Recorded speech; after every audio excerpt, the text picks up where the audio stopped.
The bells of Karhalo had not rung this loud in 900 years. Saphira stood at the very back of the crowd, her hood pulled low against the wind that swept down from the black peaks of the Drenmark Range, and she counted her own breaths to keep from screaming, in, out, in, out. The sanctum of bone rose before her, ancient and terrible, its arches carved from the ribs of the great wolves who had founded this kingdom in the time before time. Torches lined the long processional path, each one burning with blue-tipped flame, and on either side of that path stood the warriors of every pack between the Western Sea and the frozen reaches. 12,000 wolves, maybe more. She had stopped trying to count them when the ceremony began. She should not have come. She had told herself 100 times that she would not come. She had stayed in the small attic room above the apothecary for 4 full days, waiting, hoping, pressing her palm to the door every time a footstep passed in the street below, and feeling her heart shatter when the footsteps moved on. Valor had not come for her, not after the night he had wept against her shoulder and called her his salvation. Not after the night he had drawn his blade across his own palm and pressed the bleeding wound to her own, swearing in the old tongue that no power in this world or any other would part them. Not after the night he had sunk his teeth into the soft skin where her thigh met her hip and marked her in the way that had not been done by any alpha of his line in 7 generations. The mark still pulsed beneath her dress now. A slow, sick heat that should have meant he was near. A heat that should have brought her comfort instead of dread. He is preparing his choice, she whispered to herself, the words barely a breath against the cold. He will speak my name. He must. A child somewhere in the crowd began to cry. A mother shushed it. The wind shifted, and Saphira caught the scent of pine smoke and something else, something heavier, something her wolf shrank from instinctively. Wolfsbane. They had burned wolfsbane in the censers tonight, the way the old laws demanded for a naming of consequence. This was not just a betrothal ceremony. This was an oath that could not be broken. Her hand drifted, of its own accord, to her stomach. It had been 22 days since she had first known. 22 days of carrying the small, impossible secret beneath her ribs. 22 days of waiting for the right moment to tell him. 22 days of practicing the words in front of her cracked mirror like a girl rehearsing a confession. Valor, my love, I am with child. She had imagined it 1,000 ways. She had imagined him laughing. She had imagined him weeping. She had imagined him dropping to his knees in the snow and pressing his face to her belly and whispering all the names he had ever loved. She had never, not once, imagined this. A horn sounded. 3 long notes. The crowd fell silent so completely that Saphira could hear the torches hissing. He stepped from the inner sanctum. Vailor of the House of Coronvale, Alpha of the Granite Pack, Lord of the Mountain Kingdoms. He wore the ceremonial cloak of his ancestors, black wolf fur lined with the silver thread that had been spun from the tail of the first queen, and his dark hair was bound back from his face in the warrior's knot. He looked, from this distance, like a stranger. He looked like a king. He looked nothing like the man who had pressed his forehead to hers in the moonlit hollow above the river and whispered that she had unmade him. The high speaker of the sanctum raised a staff of carved bone. Valor of Coronvale. The old man called, his voice ringing against the stone. You have been called before the witnesses of the bone court to speak the name of the woman who shall stand at your side. The packs have gathered. The treaties wait upon your word. Speak. Saphira's lips moved soundlessly. Speak my name. Speak my name. Speak my name. He turned his head, and for one shattering instant his eyes seemed to find her in the crowd. Across all that distance, across all those thousands of bodies, his gaze locked on hers like a hand closing around her throat. She saw him. He saw her. And his expression did not change. Not a flicker. Not a softening. Not even the faintest twitch of recognition. He looked at her the way a man looks at a stone in the road, and then he looked away. The mark on her hip went cold. She felt it die. Not fade. Not weaken. Die. Like a candle being pinched out between two fingers. The warmth she had carried for 6 months drained out of her flesh in one terrible heartbeat, and what remained was only the scarred reminder that something had once lived there. "I see no woman worthy," Valor said. His voice carried. It carried to every corner of the sanctum, to the bone arches and the blue-flamed torches and the 12,000 witnesses who had ridden through the cold to hear him. "I see no mate of my soul among any who claim me. The bond that some have whispered of is a lie. The mark that some have spoken of was a mistake of a younger man. And I renounce it now, before the bones of my fathers, before the eyes of every pack." The crowd stirred. A murmur ran through it like wind through dry grass. "I name no woman tonight," Valor said. "I take no mate. The seed of my house will not be diluted by the blood of nothings." The world tilted. Saphira heard the words from very far away, as if she were underwater. Renounce, mistake, nothings. She felt her knees begin to fold, and she would have collapsed there in the snow if a hand had not caught her elbow. A stranger's hand. Gloved, strong. She did not turn to see who held her up. She could not look away from the dais, because Valor had stepped back into the sanctum without ever once looking at her again, and the high speaker was lifting his staff to close the ceremony. And it was over. It was already over. But then, into the silence, another voice spoke, a voice she did not know. "Then I claim her." The crowd did not understand at first.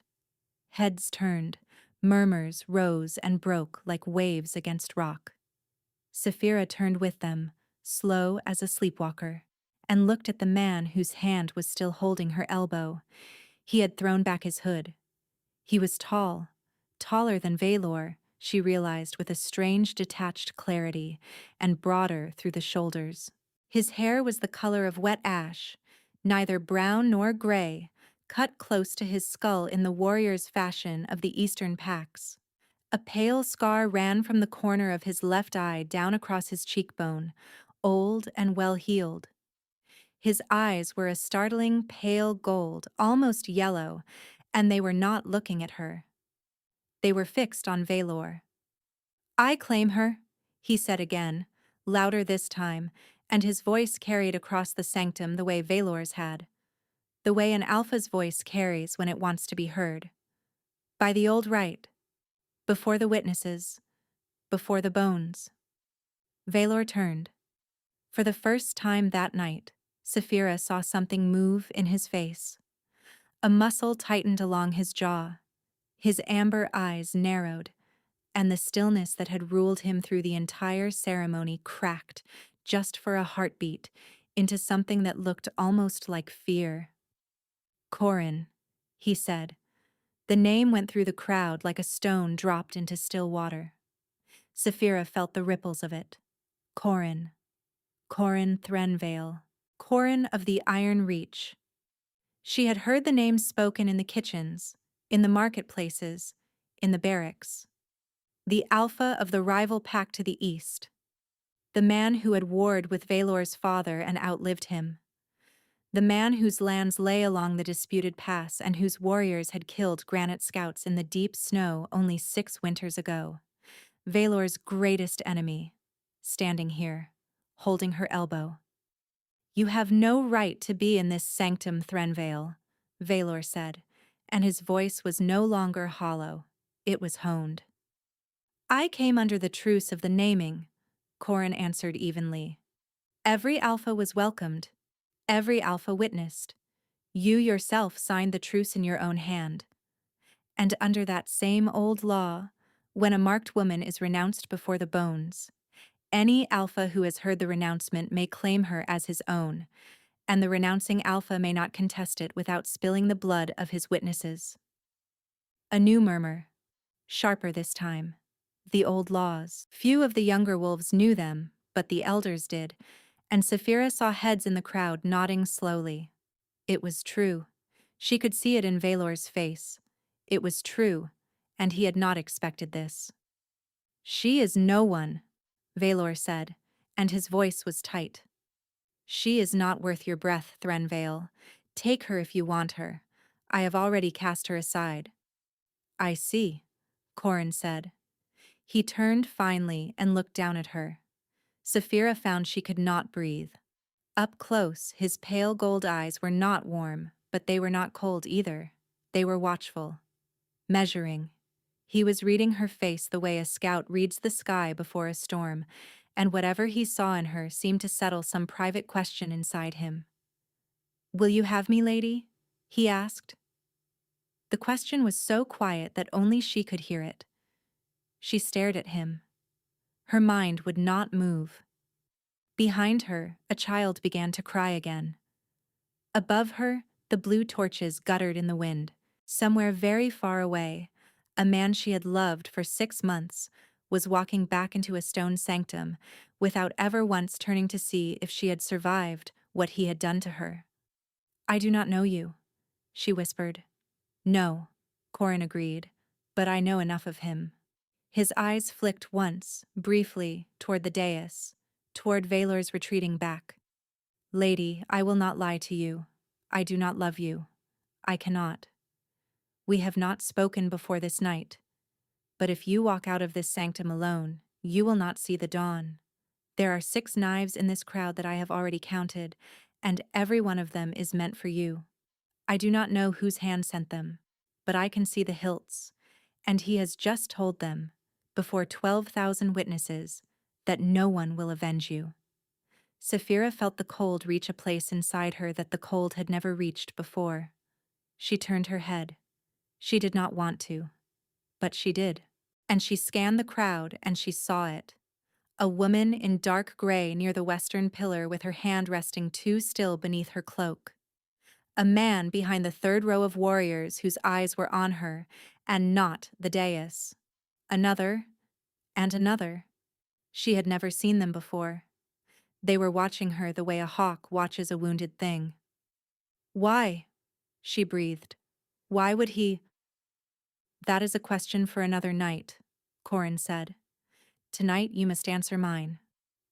Her hand moved, of its own accord, to her stomach.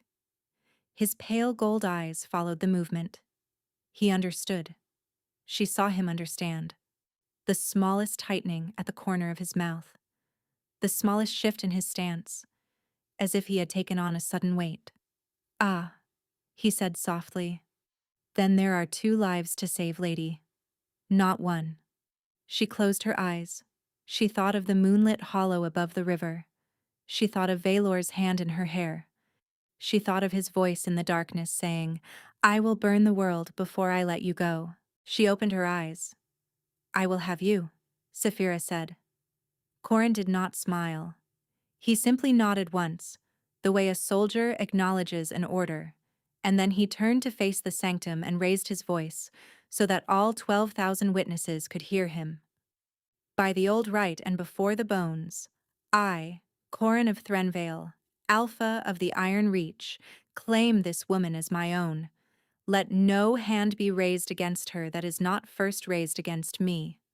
Let no word be spoken against her that is not first spoken against my house. Her blood is my blood from this hour forward. Witness." "Witness," answered the High Speaker, and his old voice was grave. "Witness," answered the elders of the front row, one by one. "Witness," answered the Pax, in a low, rolling thunder that ran through the sanctum like a slow avalanche. It was done. Saphira felt the gloved hand at her elbow tighten, gentle but unbreakable, and she let herself be turned and led down the long processional path toward the dark horses waiting at the gate. She did not look back at the dais. She did not need to. She could feel the weight of Valor's stare on the back of her neck like the point of a knife pressing through cloth, and she knew, without being told, without ever having to ask, that something inside the alpha of the granite pack had just broken. She did not yet know what. She would learn. The horses were black and silent, and they did not belong to her world. Corin lifted her into the saddle of the larger one without asking, and Saphira did not resist. Her body had gone strange and far away, as if her bones were no longer hers. She felt the leather creak beneath her. She felt the wind in her hair where her hood had fallen back. She felt nothing else. Behind them, the bells of Karhala were still ringing. They had not stopped since the ceremony ended, but the tone had changed. They no longer rang in celebration. They rang in a slower, deeper register, the one the bellmasters used when the ceremony had ended without a name. A failed naming, a wound in the kingdom. Corin mounted behind her in one fluid motion. He did not speak. He gathered the reins around her waist with hands that did not linger, that did not presume, that simply held her in place the way a man holds a parcel he has been entrusted to deliver. 3 of his men closed around them on smaller horses, their faces hooded, their swords loose in the scabbards. "Ride," Corin said. The horses sprang forward. They left the sanctum behind in a thunder of hooves on packed snow, and the torches of Karhala fell away behind them, and the bells grew fainter, and Saphira pressed her hand against her stomach and felt nothing but the cold. She did not cry. She had thought she would. She had thought, in the moment Valor spoke those words, that the tears would come like a river and drown her. But there were no tears. There was only a great hollow place behind her ribs, and a small living place beneath them, and the slow, steady warmth of a stranger's chest at her back. They rode for hours. The road climbed. The trees thickened. The moon climbed higher and silvered the snow. Once, Saphira heard a wolf howl far behind them, a single long note that went on too long, that ended in something like a sob, and her whole body locked rigid in the saddle. Corin's arm came around her without a word, steadying, not holding, just steadying. "He cannot follow," he said quietly, near her ear. "Not under the old law, not for 9 days. By then, you will be inside my walls." "He will not follow," she said, and her voice did not sound like her own. "He renounced me. You heard him. I am nothing to him." Corin was silent for a long moment.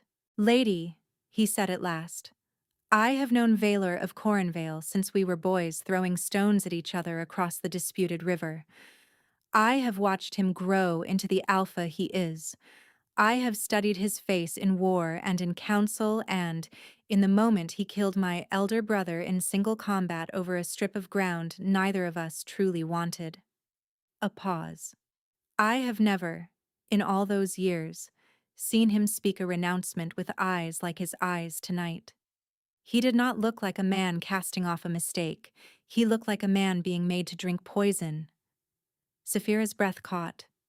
"What are you saying?" "I am saying I do not know what happened in that sanctum tonight," Corin said. "I am saying I do not trust it. I am saying that until I know more, you are safer with me than with the truth." She did not answer. She watched the moonlight on the snow and thought of amber eyes that had looked at her like she was a stone in the road, and she did not know what to believe. They rode until the sky began to pale. When they stopped at last, it was at the edge of a frozen lake, and Corin lifted her down from the saddle with the same impersonal care he had lifted her up. He set her on a fallen log and wrapped his own cloak around her shoulders without asking. The cloak smelled of cedar smoke and cold stone. It did not smell like Valor. She began to weep. Then, quietly. Not for the man who had renounced her, but for the girl who had stood in a moonlit hollow above a river and believed she had been chosen. Corin did not look at her. He gave her the dignity of his averted eyes. He spoke quietly to his men, and one of them brought a flask, and he set it down on the log beside her without a word and walked away. The flask held warm broth. She drank it without tasting it. She did not see, far behind them on the road they had come, the lone rider who had stopped at the crest of the last hill. She did not see the dark figure on the dark horse, motionless against the paling sky, watching the place where her tracks had vanished into the trees. She did not see him pull off his ceremonial gauntlet with shaking fingers and press his bare hand against his own chest, against the place above his heart, as if something there had just been torn out by the roots. She did not see Valor of Cornvale fall forward against his horse's neck and make a sound that no man in his pack had ever heard him make before. She did not hear him whisper her name into the mane of his horse, Saphira. Once, twice, a third time, ragged and breaking. What have I done? The first light of morning touched the peaks of the Drenmark Range, and the alpha of the granite pack wept on the back of his horse alone, and far ahead of him, a stranger's cloak settled around the shoulders of the woman he had just thrown to his oldest enemy. Neither of them yet knew what had truly happened in the Sanctum of Bone. Neither of them yet knew the name of the hand that had moved them both. But the bells of Carhallow had stopped ringing at last.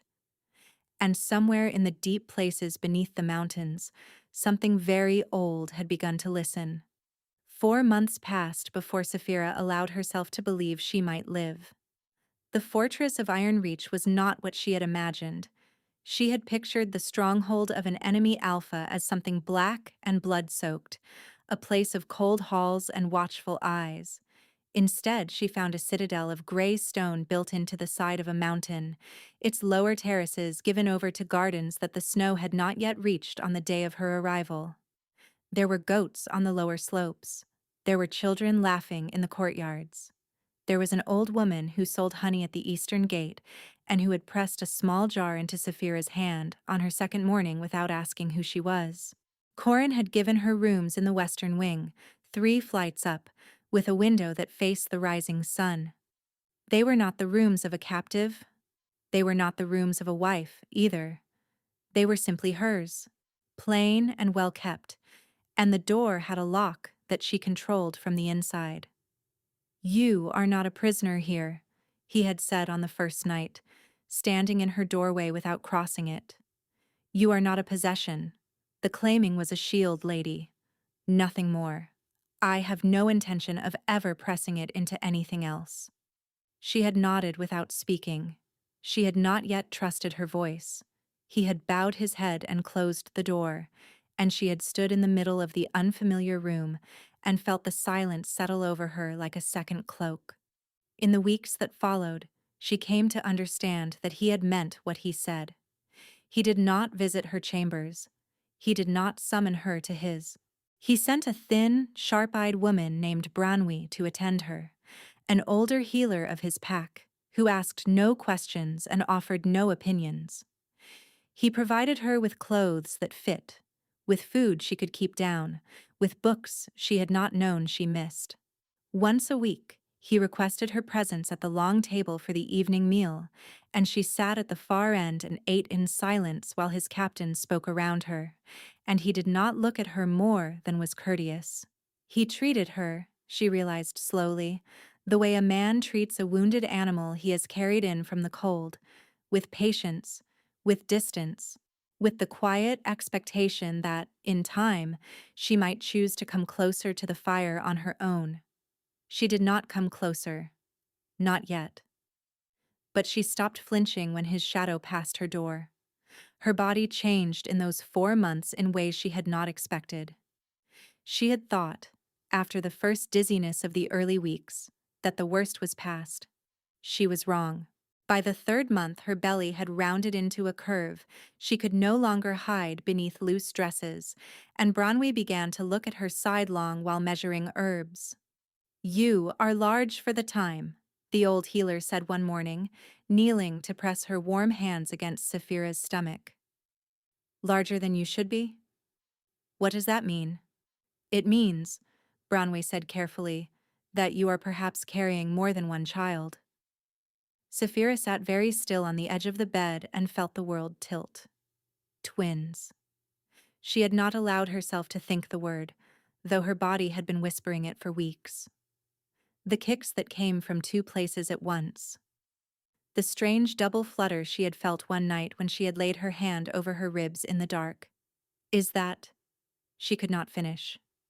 Is it dangerous? For most women, no. For a woman of your blood. Brownway paused. The old healer's gray eyes had narrowed slightly as if studying something just beneath Saphira's skin. For a woman of your blood I do not yet know. My blood is nothing. My mother was a goat herder's daughter. My father... Your father is not what you have been told, child. The words hung in the air. Brownway rose to her feet with the unhurried movements of the very old. She gathered her herb satchel. She did not look at Saphira again. That is a conversation for the Alpha to have with you, not me, she said. Eat the broth I left. Sleep when the sun is high. Your wolf is waking, and she will need her strength. My wolf? But Brownway was already at the door, and she did not turn back. Saphira did not sleep that night. She sat by the window with her hand pressed to her belly and watched the moon rise over the mountains, and she thought of the mark that had died on her hip, and she thought of the strange burning that had begun to come back into it again over the past 3 weeks. Not the warm pulse of Valor's claim. Something different. Something she did not understand. A slow, quiet heat, as if something beneath the scar were stirring in its sleep. Her wolf, Brownway had said. Her wolf was waking, but she had no wolf. She was not pack-born. She was not even fully wolf-blooded. Her mother had been human.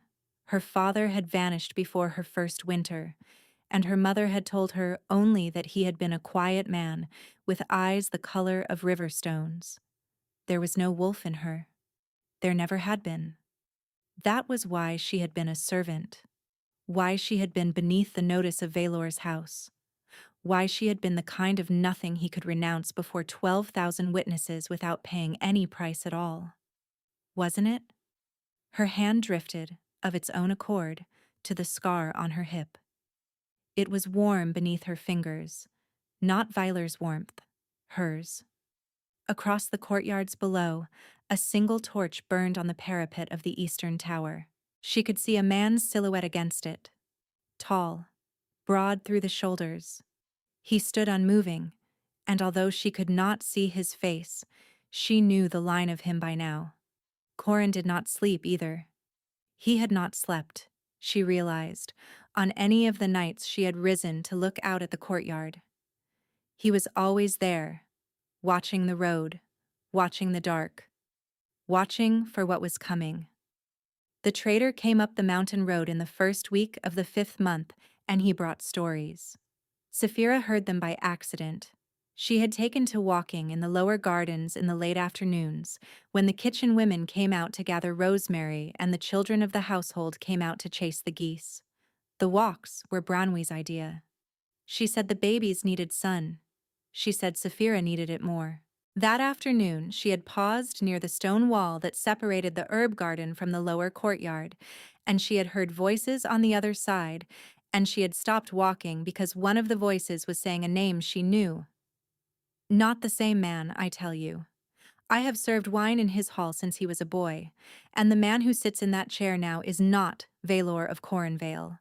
He is a thing wearing Valor's skin. Saphira pressed her back against the wall. Lower your voice, you fool. I will not. I am leaving the mountains for good. I have seen what I have seen, and I will not stay in that hall for another winter.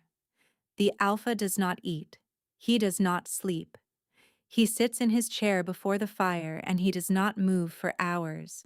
And when he does move, it is to walk the corridors at night, and his wolves will not come near him. His own wolves. Have you ever heard of such a thing? He is grieving. He is unmade. There is a difference. A grieving man weeps. A grieving man drinks. A grieving man calls his men around him and goes to war with whatever broke him. This man does none of these things. He does not even speak her name. A long silence. Whose name? That is the question, isn't it? No one knows her name. But every woman who served in the upper kitchens in the past year has been dismissed. Every guard who walked the eastern corridor where the apothecary's stair came up has been reassigned. He is searching for someone. He is searching for her, in the way a man searches for a thing he himself has buried, and now cannot remember where. And the council I tell you, the council is afraid of him. Valor's own council. Afraid. A second voice, quieter. I heard he sent his first to the southern border. He did. To find a woman. They say he has paid in gold for any sighting. They say the price has tripled in the last month. They say. The first voice dropped almost to a whisper. They say the witch came down from the sealed tower. The one his grandfather locked away in the 8th winter. They say she walked into his chambers in the middle of the night, and he let her speak. And what she said to him, no one knows. But the next morning, the bellmasters were ordered to tear out the renouncement bell entirely, the bell that rang for the failed naming. He has had it taken from the tower and broken in the forge. That is not done. That is not allowed. He does not care. Why are you telling me this? A pause. Because I am afraid of what comes next, and because the man who reins back a wolf for too long does not get to choose where it bites when it finally breaks free. The voices moved away. Saphira stood with her back against the stone wall and her hand pressed flat to her belly, and she could not move. He had renounced her before 12,000 witnesses. He had called her a nothing. He had looked at her across a sanctum full of torchlight, and he had not changed his face by so much as a breath. And now he could not eat. He could not sleep. He had broken the bell of his own house. It made no sense. Or it made too much sense, and she was afraid to look at it directly. She turned without thinking and walked back along the garden path, and she did not realize she was running until she had reached the inner courtyard and could not catch her breath. She bent forward with one hand on a column, gasping, and the scar on her hip burned, with a heat that was not hers and not Valor's, but something stranger, something that pulsed in time with the double flutter beneath her ribs. A shadow fell across her. Lady, Corin. She had not heard him approach. She straightened too quickly and her vision swam, and his hand was at her elbow before she could stumble. The same gloved hand that had caught her in the snow at Carhollow, only this time without the glove. His skin was warm, calloused, steady. Forgive me, he said, releasing her the moment she found her footing. You looked as though you might fall. I am well. Her voice was thin. I only walked too quickly. He studied her face. She had learned, in 4 months, to read very little from his expression. He was a man who had taught his face not to speak. But she saw something now in the set of his jaw, in the slight narrowing of his pale gold eyes that she had not seen before. He knew. He knew she had heard something.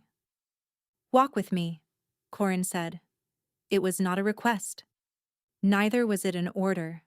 It was something in between, the way he spoke most things to her, and she found herself nodding before she had decided to. He led her not back into the fortress but up a narrow stair cut into the inner wall, up to a high terrace she had never seen before, where the wind came hard off the peaks and the world fell away in every direction.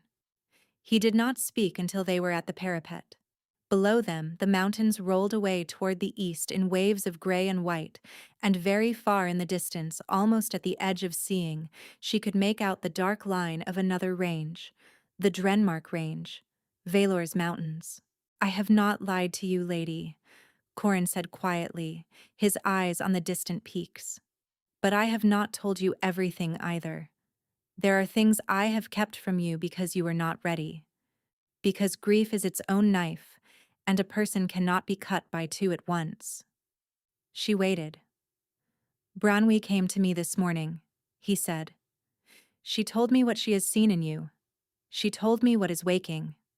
She said that you must be told the rest before the children come, because if you do not know what you are when they arrive, you will not be able to protect them. The wind tugged at her hair. What I am. Corin turned his head and looked at her at last. Lady, he said, you were never a servant in Valor's hall. Saphira's hand closed around the cold stone of the parapet. You are mistaken, she said, and even she could hear how unsteady her voice was. I know who I am. I know who my mother was. I have lived my own life. I have scrubbed my own floors. I have buried my mother with my own hands. All of that is true, Corin said. And none of it is the whole truth. Sit, lady. This is a long telling, and you should not stand for it. He gestured to a stone bench set against the inner wall, sheltered from the worst of the wind. She sat because her legs had stopped wanting to hold her. He did not sit beside her. He stood a careful distance away, his hands folded behind his back, his eyes on the eastern peaks. Your father's name was Marakai, he said. He was the youngest son of the house of Val Escheren, the line that ruled the high reaches before the Sundering 900 years ago. When the great pacts broke the old kingdoms apart, the line of Val Escheren was hunted nearly to extinction. The few who survived went into hiding. They took common names. They married into common bloodlines. They forgot, on purpose, what they had been, because to remember was to be killed. That cannot— Listen, lady, please, then judge. She closed her mouth. Your father was raised believing he was nothing more than a herdsman's son. He did not know what he was, but the blood remembered, even when he did not. And when he met your mother in the lowlands, the blood reached for her. The old lines do that. In their last generations, they reach for whatever vessel will let them survive one more turning. Your mother was not pack-born, but she was descended from the keepers, the human women who had once tended the hearths of Val Escheren and who had been gifted with a small fragment of the old magic in payment for their service. She did not know it either. Her mother did not know. Her grandmother might have, but she carried the secret to her grave. Saphira pressed both hands against her belly. Your father died when you were very young. He never learned what he was. He died believing himself an ordinary man, and that may have been a mercy. But the line did not die with him, lady. It came down into you, and it has been sleeping inside you all your life, waiting. Waiting for what? Waiting for the right wolf to wake it. The wind moved through the high places of the citadel, and the silence that followed his words felt very large and very old. Valor, she whispered. Valor is descended, on his mother's side, from one of the few houses that survived the Sundering with their old magic intact. He carries the keying blood. He would not have known it either. Almost no one alive knows what these old lines are or why they matter. But when he marked you, he did something his ancestors had not done in 900 years. He woke a vessel of the Val Escheren line. He woke you. She thought of his mouth on the soft skin where her thigh met her hip. She thought of the way her body had arched with a feeling that was not pleasure and not pain, but something larger than either. Something that had felt like a door opening. You are saying he did this on purpose. No, Corin said. I am saying he did not. I am saying neither of you knew. I am saying the bond that grew between you was not the simple fated bond you were told it was. It was something older. Something that has not walked in the world in 9 generations. And there are people, lady, powerful people, who have spent their whole lives watching for the signs of such a thing because they fear it more than they fear death. Why? Because the children of such a bond are something the world has not seen in a very long time, and the people who fear it have not forgotten why their grandfathers feared it. Saphira's hand pressed harder against her stomach. The double flutter answered her, both at once, 2 small lives kicking in time. The children, she said. My children. Your children, lady. Yes. She bent forward over her own knees and breathed shallowly through her teeth, and the world around her seemed to thin until she could hear her own pulse and nothing else. Who? She said at last. Who knows? Who fears? That, Corin said slowly. is what I have been trying to learn since the night of the sanctum. I do not yet have the full answer. But I will tell you what I do know, and you will not like it. She lifted her head. Valor did not renounce you of his own will. The words landed like a stone into still water, and the ripples of it ran out through her whole body. You are certain? I am certain. I have spoken to 2 of his guards who have since fled his service. I have spoken to a woman who served his evening meal on the night before the naming. I have spoken to a healer who attended him in the 4 days he disappeared into his own chambers before the ceremony. They each tell me different pieces of the same story. He was not himself in those 4 days. He was visited, in the night, by someone who came with the seal of his own counsel. He drank from a cup he did not pour.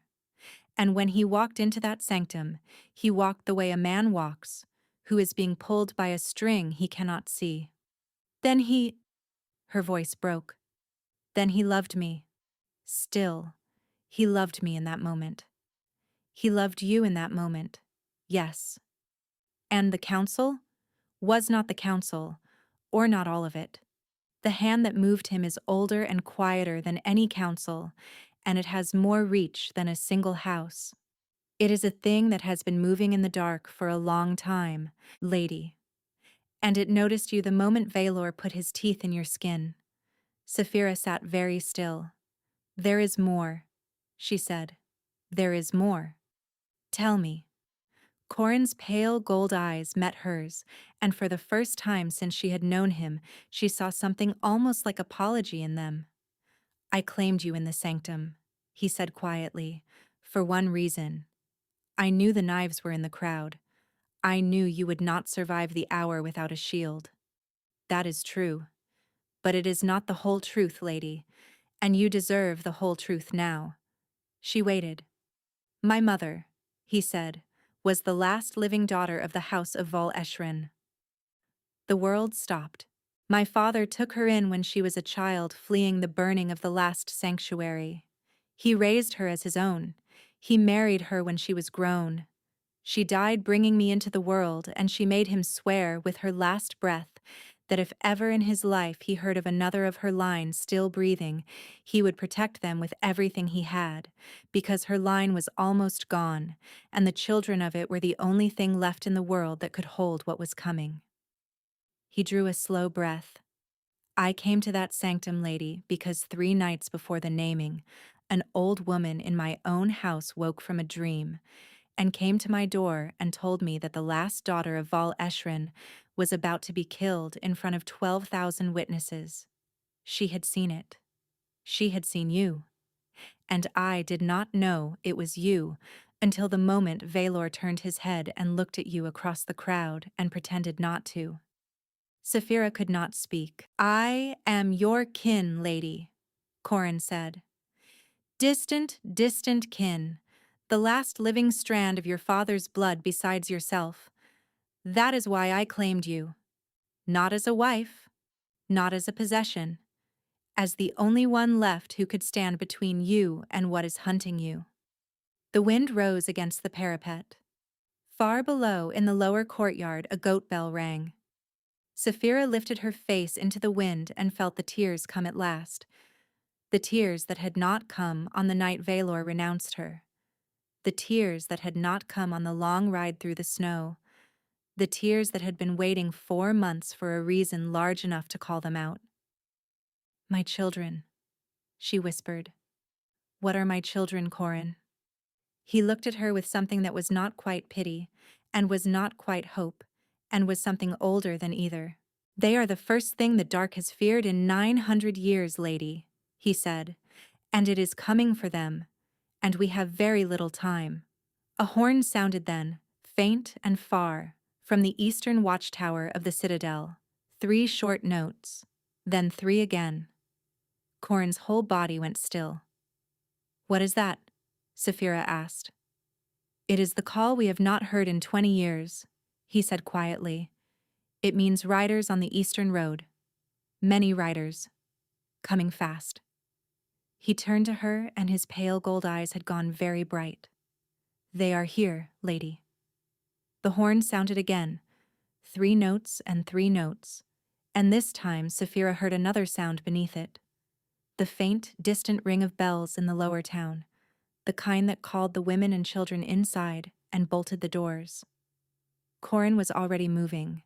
He drew a long, thin blade from inside his coat with a movement so fast she almost missed it, and his other hand closed around her wrist. "Stay close to me, lady. Do exactly as I say." "How many?" "I do not know yet." "Come." He led her down the narrow stair at a pace she could barely match, one hand on her elbow to steady her, his eyes already scanning the courtyards below. Men were running across the lower terrace. Women were pulling children inside. A horse screamed somewhere out beyond the eastern wall, the high, terrible scream of an animal that has caught the scent of something it does not understand. They reached the inner keep. Branwy stood in the doorway, her face the color of old bone. "It is a war party," the old healer said. 40 riders, perhaps more. They came up from the eastern road in the dark, and we did not see them until they were already at the lower bridge. They wear no colors. No colors at all? None that any of my watchers know. Black on black. Corin's jaw set. Then it is them. "Who?" Saphira whispered. He did not answer. He pulled her into the keep, through a corridor she had not walked before, down a flight of narrow steps into a chamber lined with stone benches and old shields. 3 of his men were already there, pulling on chain shirts with the practiced silence of soldiers who have done this work 100 times. "The lower hall," Corin said to them. "Hold the western stair. If they breach the upper terrace, fall back to the keep. Do not engage in the open courtyards. They will have archers on the heights." "Aye, my lord." He turned to Branwy. "Take her to the inner room, the deep one.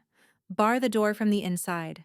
Do not open it for anyone whose voice you do not know with absolute certainty." "Corin." Saphira's voice came out sharper than she meant. "What is happening? Who are they?" He paused. His pale gold eyes met hers, and she saw him weigh how much truth she could carry in this moment. "They are the ones who have been watching for 900 years, he said quietly. "They have come for what is in your belly, lady. They will not stop until they have it. And you, I will hold the gate. Corin, you cannot fight 40. I have held this fortress against worse, lady. Go." He did not wait for her to answer. He pushed her gently but firmly toward Branwy, and then he was gone, his coat flaring behind him as he ran for the upper stair. Branwy seized her arm. "Come, child, quickly."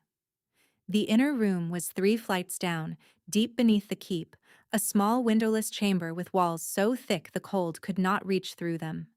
Branwy slammed the heavy door behind them and dropped the iron bar into its braces. Then she turned and pressed her back against the wood, and looked at Saphira with an expression that was very close to frightened. "Sit, child. Breathe slowly. We may be here some hours." Saphira sank onto the low cot in the corner. The babies were moving inside her, restless, both at once, a rapid double flutter beneath her ribs, as if they could feel what was happening above. Her hand pressed flat against her stomach, and the scar on her hip began to burn, not the dying cold she had felt at the sanctum, not the slow, waking heat of recent weeks, but something new, something hot, something almost angry. "Branwy," she breathed, "something is happening to me." The old healer turned her head sharply. "Show me." Saphira pulled aside the loose neckline of her dress, baring her shoulder. Branwy's breath caught. The skin was glowing. A faint silver light, soft as moonlight on snow, traced beneath Saphira's collarbone and down along the line of her arm, not on the surface, beneath it, as if something inside her bones had begun to shine. "Oh," Branwy whispered. "Oh, child. What is it? What is happening?" "It is what I told you is waking. It is the line. It is your line, child. And it has heard the threat above, and it is coming up to meet it. I do not know how to use it. I do not know what it is. You do not need to know, lady. It knows. A heavy boom shook the stones above them. Then another. The sound of the great gate of the lower courtyard being rammed. Saphira closed her eyes. She thought of Corin running up that stair alone. She thought of the men in black on black, who had come up the eastern road in the dark. She thought of the small lives kicking inside her, and the man who had held her on a black horse through the snow without ever once asking anything of her. And something inside her chest cracked open like ice on a thawing river. The silver light beneath her skin flared brighter. Branwy. Yes, child. I cannot stay down here. Lady. I cannot stay down here while he dies for me. You do not yet know what you are. You do not know how to call it, how to shape it, how to keep it from devouring you. If you go up there now, then I will learn. She rose to her feet. The silver light moved with her. She could feel it now, properly, for the first time. Not a light at all, but a presence. A great quiet thing that had been waiting beneath her ribs all her life and was no longer willing to wait. It moved down her arms. It pooled in her palms. It made the air around her taste like winter and lightning and the deep cold places where the old things sleep. Branwy looked at her with eyes that had seen many strange things and were now seeing one stranger than any of them. Then I will go with you, child. Stay behind me until the last. She lifted the iron bar from the door. They climbed. By the time they reached the upper hall, the great gate had fallen. Saphira heard it before she saw it. The long, splintering crash of old oak finally giving way, and then the sounds that followed. The shouts, the clang of steel on steel, the heavy, wet sound of bodies hitting stone. She emerged onto the high gallery that overlooked the inner courtyard and stopped. The courtyard was full of men in black. Corin's people had fallen back to the second line of defense, the inner doors, where 5 of his warriors held the narrow stone passage with shields locked. Corin himself stood at the front of them, his thin blade dark with blood, and as Saphira watched, he cut down a man in black, who had come at him with a curved sword, then turned to take the next. He was bleeding from a wound on his thigh. He was bleeding from a long, shallow cut across his cheek. He was still standing. But behind the men in black who pressed against the inner doors, more were pouring into the courtyard from the broken gate. 20, 30. Saphira could not count them. They moved with a terrible, silent discipline.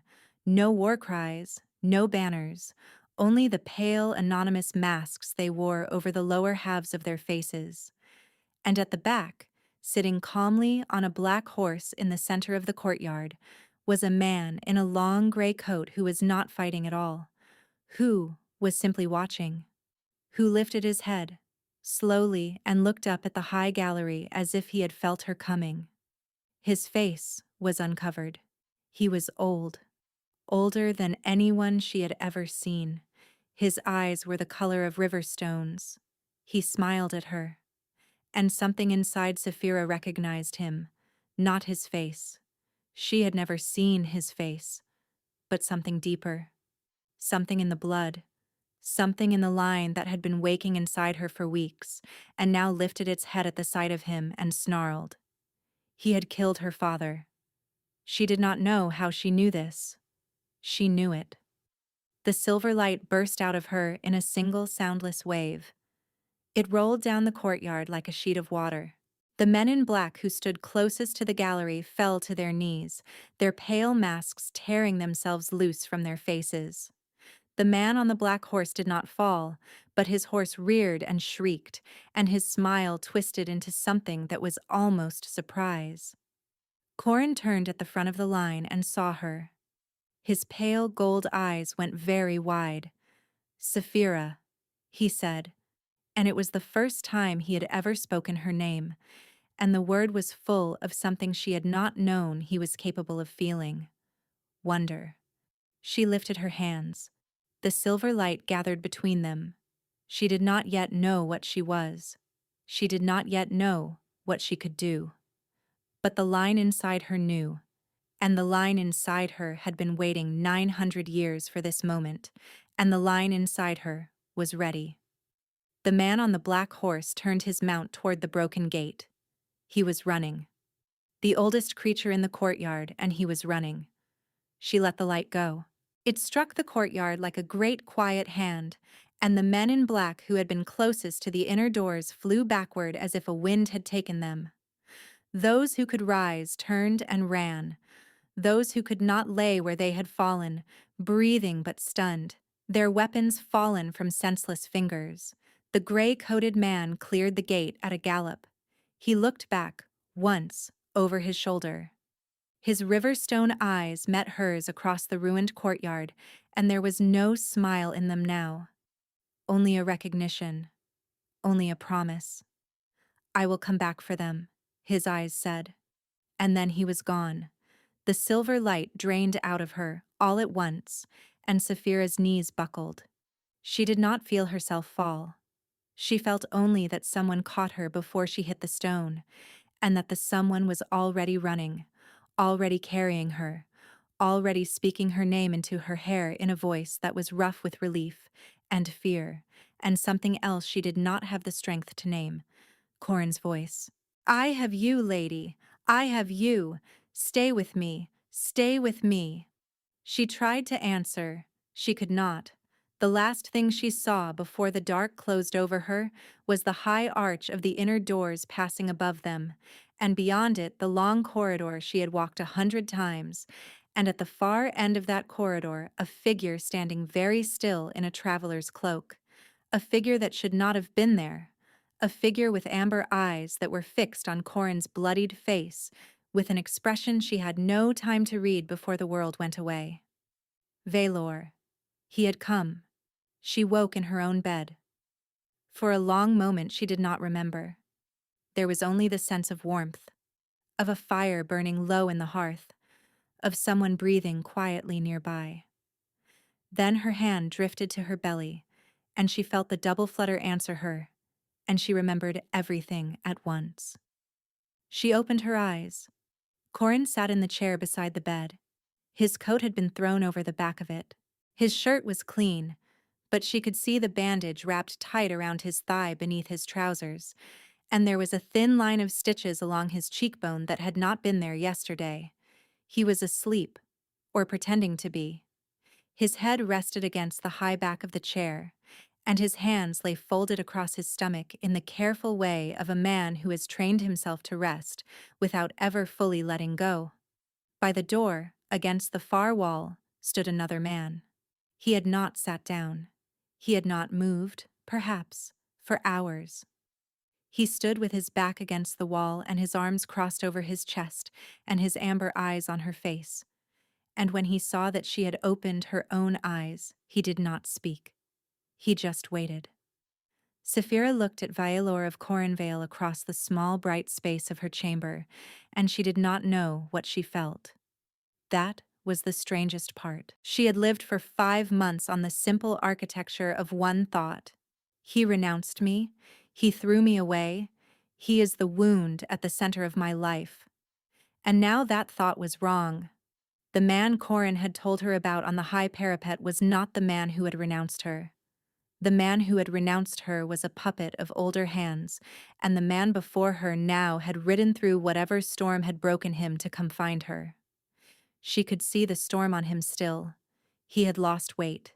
His face was thinner, sharper, and the dark hair at his temples was streaked with gray she did not remember being there before.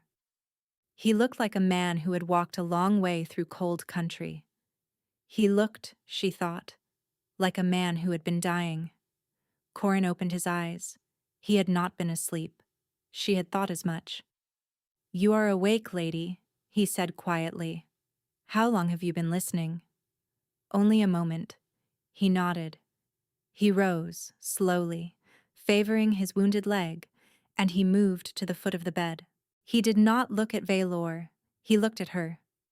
"He came up the western road 2 hours after the attack," Corin said. "Alone. No guard, no banner. He arrived at my gate covered in dust and blood that was not his own and asked to be brought to you. I told him no. He told me he would wait. He has been standing in that doorway for 6 hours, lady. He has not eaten.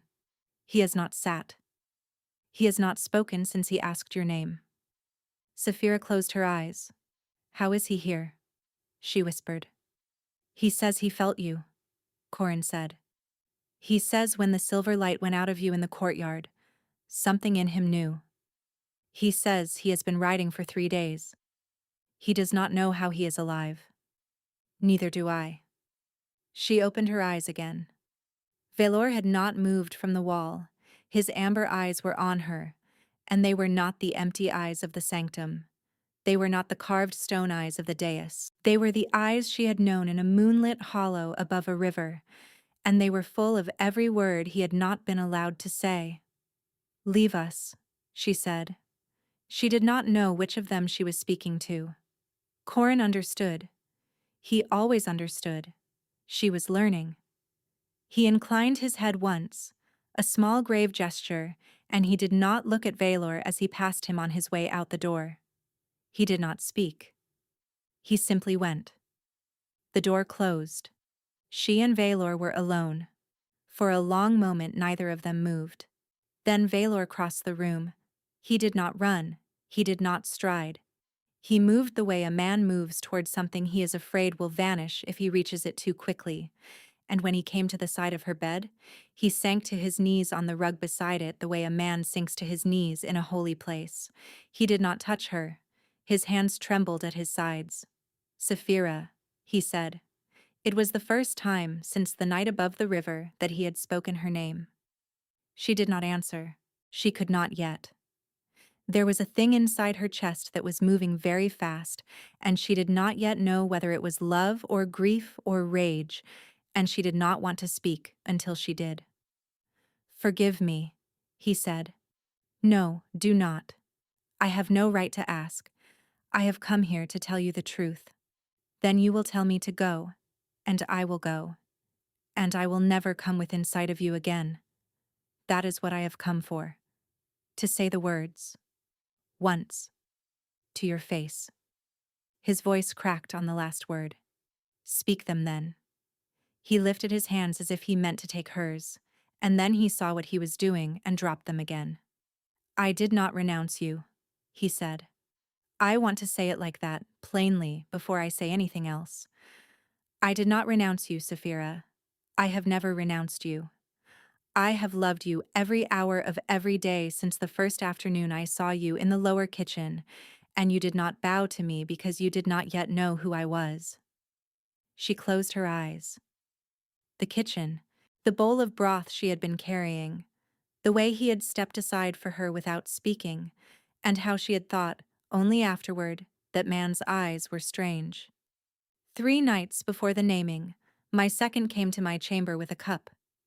He said it was a tonic from the high speaker, a clearing of the head before the ceremony. I had no reason to doubt him. I had known him since I was a boy. I drank it. He drew a long, uneven breath. I do not remember anything after that, until I woke in my own bed 4 nights later, and the bells of Carhallow had been ringing for an hour, and a servant was dressing me in the ceremonial cloak and telling me it was time. I did not know what day it was. I did not know what I was meant to do. I knew only that I could not feel you. Her hand had risen of its own accord to the scar on her hip. I could not feel you, Saphira. The mark was cold. The bond was gone. I thought, in those first minutes, that you had died. I thought you had died, and no one had told me. And I walked through that hallway toward the sanctum, like a man walking toward his own grave. And when I came out onto the dais and the speaker called my name, He stopped. He was breathing the way a man breathes who has been running. I do not know what I said. I have heard since what I said. I know the words. I cannot remember speaking them. I remember turning my head once and seeing you in the crowd, and I remember thinking, she is alive. She is alive. Why is the mark dead if she is alive? And then there was a great pressure inside my skull, a thing pushing the words out of my mouth, and I could not stop it.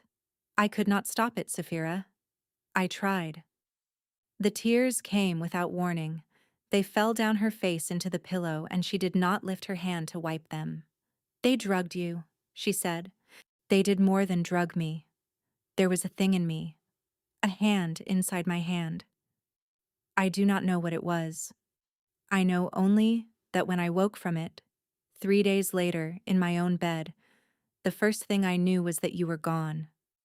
The second was that his eyes flicked briefly toward the door through which Corin had vanished. The second was that he had taken you. The third was that I deserved it. Valor. I have spent 5 months hunting the hand that did this, he said. I have torn up half of my own house. I have killed 3 of my own counselors. I have broken the bell of my own keep. I have not slept more than an hour at a time, because every time I close my eyes, I see the moment I stood on that dais and watched the light go out of your face, and I did not find a way to stop my own mouth. He was weeping now, quietly, the way a man weeps who has not been allowed to weep for a long time. I came here, he said, because Corin Threnvale is the one man in the world I should not be able to ride toward. Because to ride toward him is to admit I cannot do this alone. Because the hand that moved me 5 months ago is still moving. It came for you today, Saphira, in this very fortress. I felt it through the old bond when it stirred. I felt it the way I felt nothing else for 5 months. And I rode here because if I had not, you would have died alone, and I would have lived another 40 years inside the body of a man who let you die because he could not bear to ask his enemy for help. He bent his head against the side of her bed. I do not ask you to forgive me. I do not ask you to take me back. I came to say the truth once to your living face. I came to tell you that you were never a nothing. You were the only thing I have ever loved. You are the only thing I will ever love. And then I will go, and I will not come back. And you will live, Saphira. You will live. The fire crackled softly in the hearth. She lay very still in the bed and looked at the dark head bent against her sheets, and felt the long, slow unwinding of a knot that had been tied inside her chest for 5 months. Valor. He did not lift his head. Valor, look at me. He lifted his head. His amber eyes were full of tears, and behind the tears she saw the man who had pressed his forehead to hers in the moonlit hollow, and she saw the man on the dais with the empty face, and she saw both of them at once, and she understood at last that they had always been the same man, and that one of them had been a prisoner inside the other. There are things you do not yet know, she said. Tell me. I am carrying twins. His breath stopped. I am the last living daughter of a line you have never heard of. The line you woke in me when you marked me. The line that is being hunted, and has always been hunted, by something very old that came up the eastern road today and meant to kill me and my children in your enemy's house, and would have if Corin had not held the gate. He was staring at her. His mouth was open. He could not seem to close it. I do not know yet whether I forgive you, she said quietly. I do not know yet what I feel. 5 months is a long time, Valor, and I built a great wall around the place where you used to live in me, and I cannot tear that wall down in an hour. But I will tell you this. You will not go. You will not ride out of this fortress and disappear and live 40 more years in penance. You will stay. You will sit at Corin Threnvale's table. You will drink his wine. You will help us understand what is hunting our children. And when this is over, when they are safe, then we will speak about you and me, not before. He nodded. He did not trust his voice. And Valor. Yes. If you ever tell me again that I am the only thing you will ever love, you will say it standing on your feet, with your eyes dry, and you will say it knowing I have heard the words before. A small broken sound left him, half laugh, half sob. Yes, Saphira. Now stand up. He stood. She held out her hand. After a long moment, he took it. His palm was warm against hers, calloused, trembling. The mark on her hip, the dead cold mark, gave one small, slow pulse. It was not a return. It was not a healing. It was only an ember. A first ember. It was enough. Corin met them in the long hall an hour later. He had washed and changed his shirt. The cut on his cheek had been cleaned and restitched, and he moved a little stiffly, but he stood at the head of the table with the unhurried steadiness of a man who had decided, somewhere in the past hour, what he was willing to live with and what he was not. Valor had bathed as well. Branwy had brought him fresh clothes from somewhere in the household stores, and although the sleeves of the dark coat were a finger too short for his arms, he wore them without complaint. He walked beside Saphira with his hand under her elbow, not touching her, only ready to catch her if she should falter, and she did not pull away. Corin saw the position of his hand. His pale gold eyes registered it without expression. "Sit, all of you," he said. "We have not much time." They sat. A map was already spread on the table. It was old, drawn on hide gone yellow with years, and it showed the reach of the mountains from the Drenmark Range in the west to the eastern peaks Saphira had never seen. A small carved stone marked the location of Iron Reach. 3 other stones, black ones, had been placed elsewhere on the map. "My scouts came in from the eastern slopes an hour ago," Corin said. "The man you saw in the courtyard, lady, the one in the gray coat, he did not ride alone, and he did not ride home. He rode south. There is a place in the southern foothills that I have known about for 3 years, a keep that is not on any map. It belongs to no pack. The men who hold it wear no colors. I have suspected for a long time that it was the seat of something old, and now I am certain." He pointed to the southernmost black stone. "He has gone there, and he will not have gone alone for long. By the time the sun sets tomorrow, every hand of his order will be moving toward that keep. They have failed once. They will not fail twice. They will gather every blade they can spare, and then they will come back here in numbers I cannot hold." "How long?" Valor said. It was the first he had spoken since they sat down. Corin met his eyes for the first time that night. The 2 alphas regarded each other across the table, and Saphira saw a great deal pass between them in that single look, none of which she could read. 8 days, Corin said. "Perhaps 9. No more." "Then we do not wait for them." "No. We bring the war to them." "Yes." Saphira looked between them. They were not arguing. They were not even, she realized slowly, dressing the conversation up in the careful courtesies enemies use when they speak across a table. They were talking the way 2 soldiers talk when there is only one road left to walk. "You agree," she said. "Just like that." "Lady," Corin said, "Valor and I have wanted to kill each other for most of our lives. We may yet. But we are not fools. There is a thing in the southern keep that has been moving us both for longer than we knew. It moved him in the sanctum. It moved its hand against you in this house. It has waited 900 years to come for what is in your belly. And now we have cracked one of its plans across our knees, and it will not let that stand. We can ride south and bring fire to its door, or we can wait here and bury our dead in a week. There is no third road." "And the children," Valor said quietly. "Saphira and the children. Where do they go?" "Not here," Corin said. "This fortress will be the obvious target the moment we ride. They will assume we have left her behind." "Then where?" Corin paused. "There is a place," he said. "Branwy knows it. It is not on any map and it is not held by any pack. It belongs to the keepers, the human women I told you of, lady, the line of your mother's grandmother. There are a few of them still, in the high meadows above the northern lakes. They have kept a small house there for a long time, and they have been waiting, for a long time, for a daughter of Val Eschrin to need shelter. Branwy sent word to them this morning. They are ready."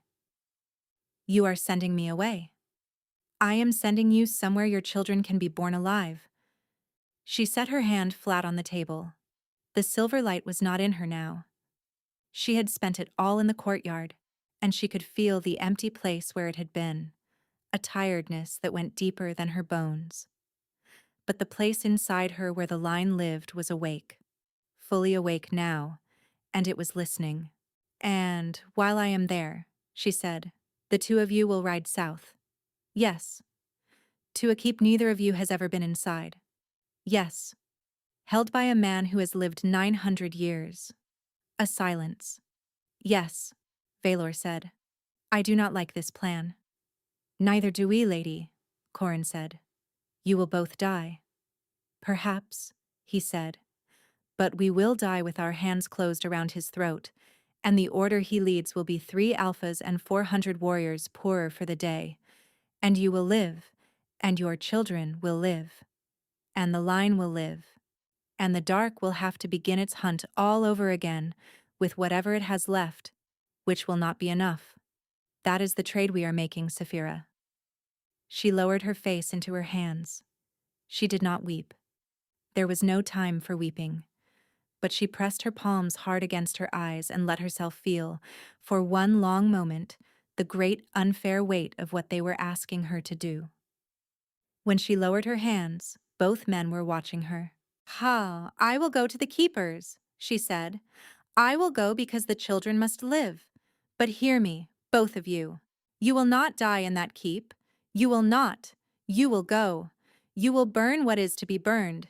You will come back. Do you understand me?" "Lady," Corin said gravely, "we will try." "That is not what I asked." Valor reached across the table and laid his hand over hers. "We will come back," he said. She looked at him, then at Corin. "Both of you, together.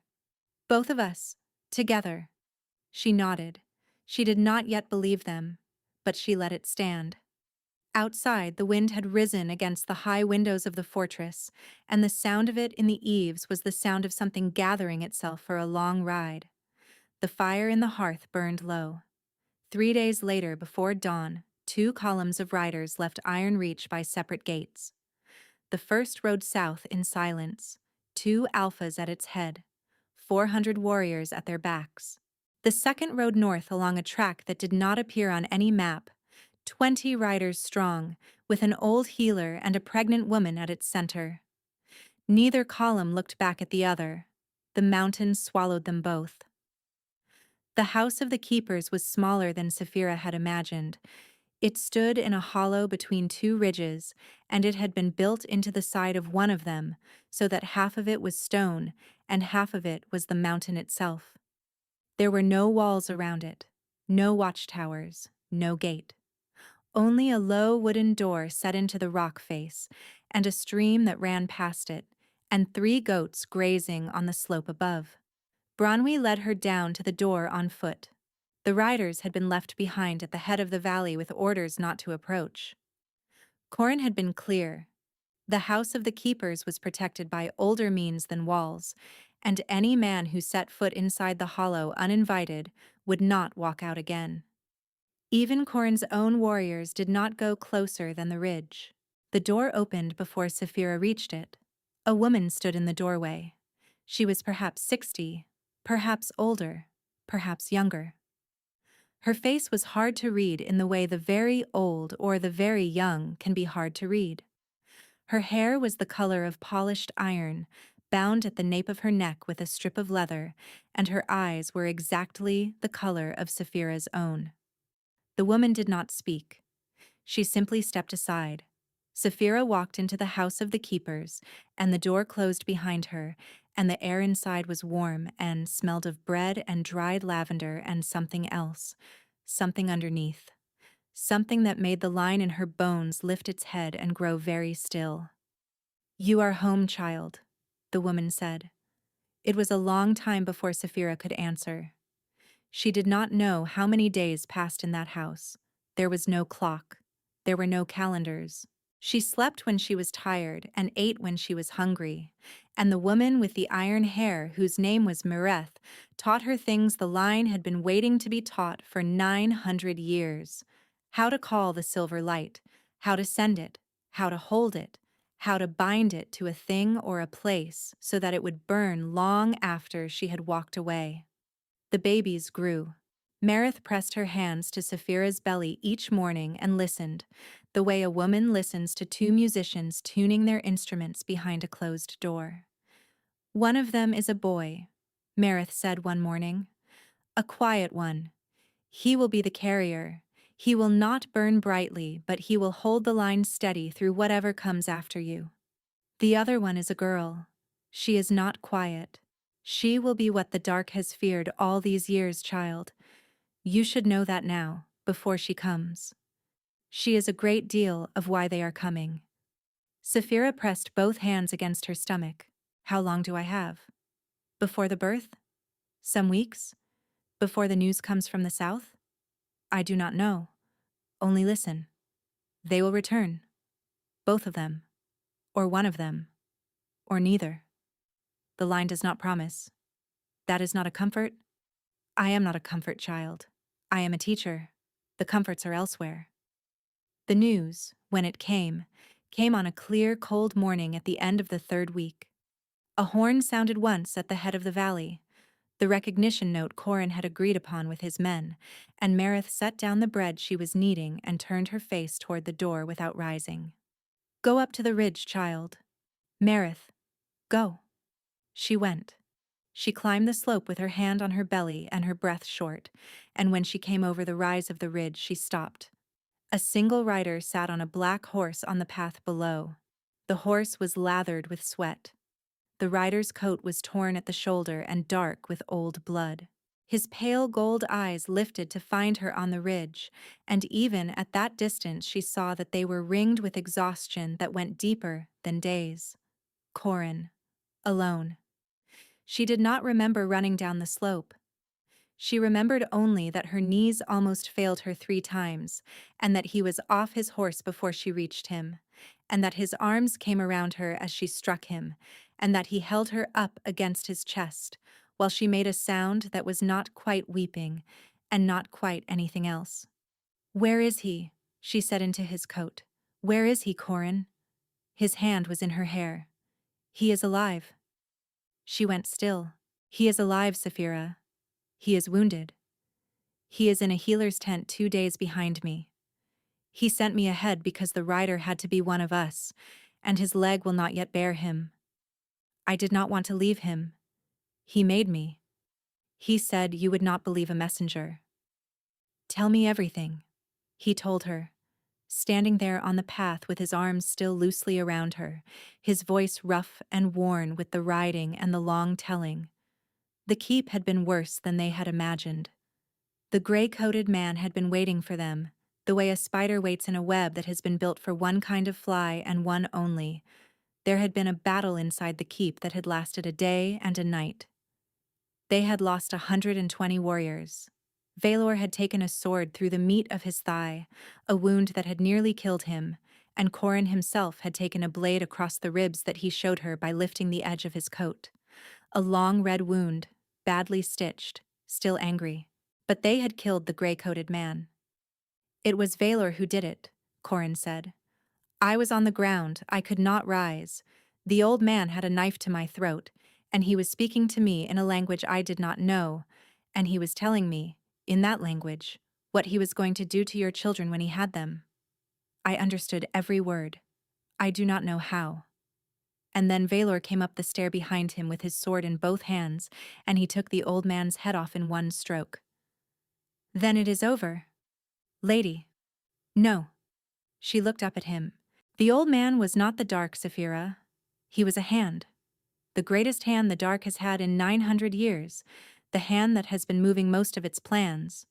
But only a hand. We took the keep. We burned it. We freed the prisoners we found in the cells beneath it, and there were many. But we found, in the deepest chamber, a thing we did not understand. A great stone, carved with names, hundreds of names. the names of his servants still living.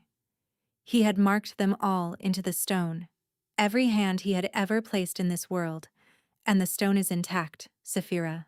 We could not break it. We tried. The line in me reached for it, and it would not bend. There is something keeping it whole. He drew a slow breath. There is another like him, somewhere, or more than one. The work is not done, but the head of the order is gone. The hand that moved Valor in the sanctum is gone. The rider who came to your door at Iron Reach is gone. We have time, lady, that we did not have a month ago. We have years, perhaps. The dark will have to rebuild what we burned. She closed her eyes against his coat. Years. Years was enough. Years was enough to bear 2 children. Years was enough to teach them. Years was enough to put a sword into each of their hands. Years was enough to find the rest of the names on the stone, one by one, and break them.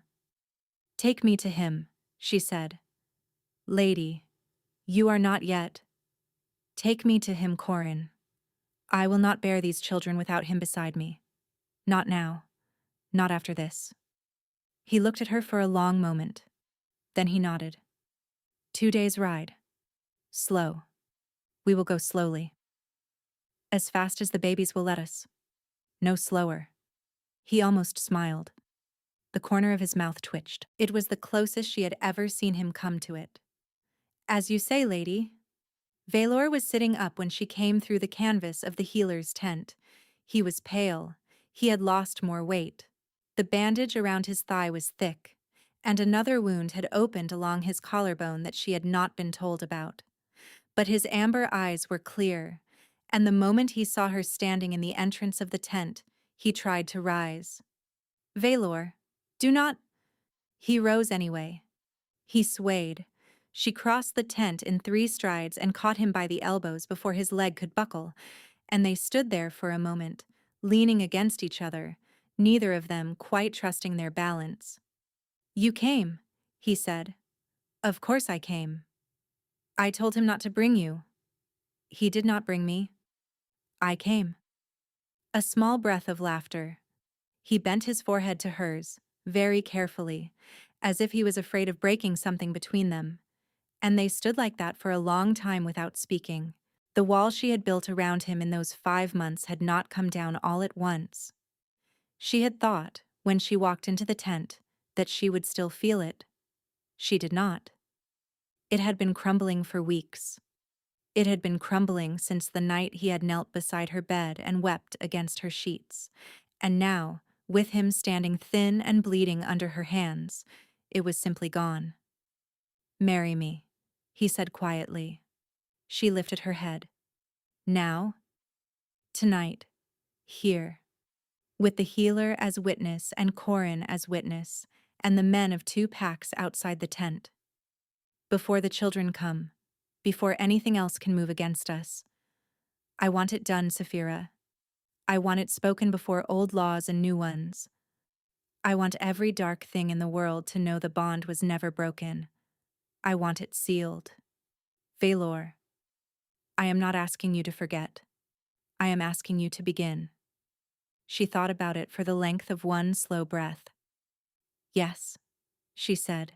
It was done that night. There was no sanctum. There were no 12,000 witnesses.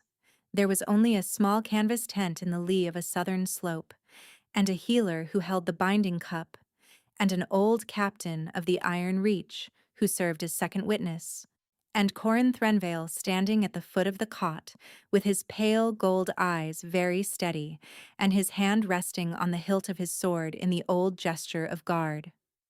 Valor took her hand in his. He drew a small blade across his own palm, the way he had done on the night above the river so long ago, and she did the same. And they pressed their bleeding palms together while the healer spoke the binding words. The line in her rose to meet the line in him, the mark on her hip, the cold, dead mark that had been only an ember for weeks, kindled again into a steady warmth that spread through her body like sun coming back into a winter field. This time she felt his side of it too. Not as a separate thing, as the same fire, as one fire burning in two hearths. When the words were finished, Valor sank slowly onto the edge of the cot, because his leg would not hold him any longer, and she sat beside him, and he laid his hand on the curve of her belly, and the babies pressed back against his palms so hard that he laughed, and it was the first time she had heard him laugh in more than half a year. She turned her face toward the foot of the cot. Corin had not moved. He stood with his hand on the hilt of his sword and his yellow gaze on the canvas wall above their heads, the way a man stands who has decided he will not look at a thing he is not meant to look at. "Corin," she said. He turned his eyes to her. "Come here." He hesitated. "Come here," she said again. "Please." He came. She held out her free hand. He looked at it for a moment as if he did not know what to do with it. Then he took it, carefully, the way a man takes a thing that does not belong to him. "You stood in the gate," she said. "You held the gate against 40 men. You rode south with a man you have wanted to kill for half your life, because the children of a woman you do not love are the last hope of a line you have spent your life protecting. You have asked me for nothing. You have taken nothing. There are not many men in the world who would have done what you have done, Corin Threnvale, and I will not let you stand at the foot of this cot tonight and be unwitnessed." His pale gold eyes were unreadable. "Lady, I name you brother," she said, "before this binding, before these witnesses, before whatever waits in the dark. I name you of my line. I name you uncle to my children. I name you of my house. Do you accept?" A long silence. She felt his hand tighten around hers, only for a moment, only once. "I accept," Corin said. Valor lifted his head. He looked at the man who had been his enemy for 20 years, the man who had cut down his own brother in a long-ago duel, and burned his border keeps, and stolen his marked mate from a sanctum of bone, and he looked at him for a long moment, and then he held out his other hand. "Brother," Valor said quietly. Corin looked at the offered hand. Then he took it.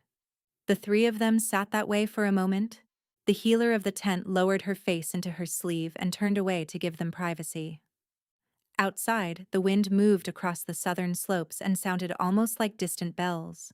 The bells of Carhallo had rung for a naming gone wrong. Tonight, in a small canvas tent in a country with no name, they rang for one gone right. The twins were born 19 days later. The girl came first. She came howling, her small fists clenched, and the moment Marith set her against Saphira's chest, the silver light bloomed out of her tiny skin and lit the whole birthing room. Valor had to look away, his eyes streaming, because he could not bear the brightness of his own daughter. The boy came next. He came quiet, the way Marith had said he would, his eyes already open, his small hand already curled around his sister's heel as if he had been holding her since before they entered the world. Corin saw them first, after the parents. He did not speak. He stood in the doorway of the room with his arms crossed over his chest in the way she had come to know, meant he did not trust himself to move, and his pale gold eyes traveled from the girl to the boy and back to the girl, and Saphira saw the moment the iron in him broke for the first time in his life. Just a small breaking, a small softening at the corners of his mouth. "You may come in, brother," she said. He came. He knelt beside the bed, and she lifted the boy carefully and placed him in Corin's arms. And Corin Threnvale, who had killed men in single combat from the time he was 16 years old, held a child in his hands as if he had never held anything before in his life. The boy looked up at him with eyes the color of river stones. Corin made a sound that was not quite a laugh. "He has my mother's eyes," he said softly. "How is that possible?" "The line, brother," Saphira said.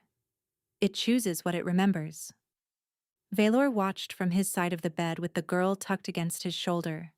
He did not speak. He did not need to. His amber eyes were full of something that had no name yet, a thing that was still becoming. Outside, The snow was falling on the high meadows above the northern lakes, and the keeper's house was warm, and the line that had been waiting 900 years had a new generation at last.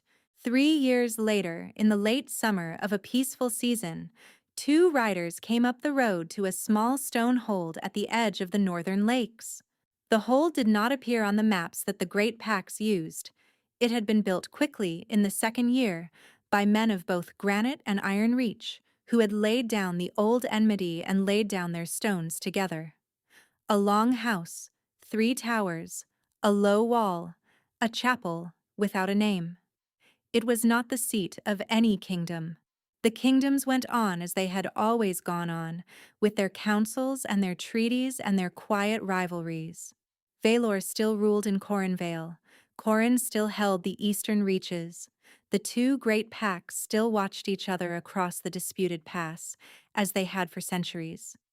But the watching had a different flavor now. The men on the borders no longer drew blades. They nodded. They sometimes shared fires. The hold above the lakes was where the line lived. The two riders dismounted at the outer gate. They wore no colors. They had ridden hard from the south, and the dust of long roads was still on their boots. The taller of them had iron-gray hair shot through with the last of its dark, and the shorter wore the badge of an order that had not existed 5 years ago. A small silver wolf on a black field, the mark of the company that hunted the names on the broken stone. A woman came out of the long house to meet them. She was 30 now. Her hair had grown out long and was bound at her nape with a strip of leather, the way Marith had worn hers. She was not the woman who had stood in the snow at Carhollow. That woman had been a girl. This one moved like someone whose feet were planted very deep in the ground beneath her. "You found another," she said. "We found two, lady," the iron-haired rider said. "A merchant and his son, both bound to the stone, both willing to be questioned. And they named 4 more. We are riding tonight. Sit, eat, rest the horses. You will ride well in the morning." "Lady, that is not a request, Captain." The rider bowed and took his companion into the hall. She watched them go. A small hand slipped into hers. She looked down.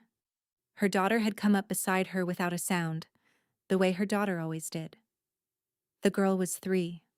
She was not large for 3. Her hair was the color of wet ash, like Corin's, although she was not Corin's child, and her eyes were silver where they should have been brown, and when she stood in sunlight she still cast a shadow that was a little brighter at the edges than other shadows. "They found more, Mama." "They did, my heart." "Will Papa go?"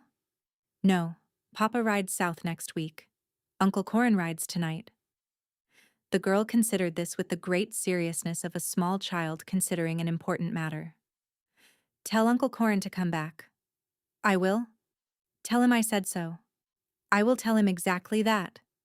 "Tell him I said so." "I promise." The girl seemed satisfied.